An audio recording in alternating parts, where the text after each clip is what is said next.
আল্লাহ পাক রব্বুল আলামিন মানুষের পাশাপাশি অসংখ্য মাখলুকাতকে সৃষ্টি করেছেন। হাজার হাজার মাখলুকাত সৃষ্টি করেছেন।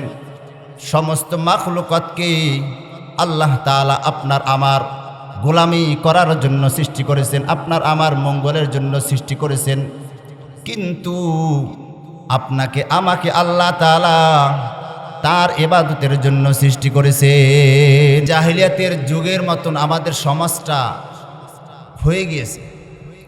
এত বড় গুনাহের সমাজের ভিতরেও আপনাকে আমাকে আল্লাহ পাক রব্বুল আলামিন যে কবুল করেছেন, তার কোরআনে হাদিসের আলোচনা শোনার জন্য তিনি যে আপনাকে আমাকে কবুল করে নিয়েছেন, এর জন্য যদি আপনি শুকরিয়া আদায় না করেন তাহলে আপনার শুকরিয়া আদায়ের ব্যাপারে অকৃতজ্ঞতা হবে।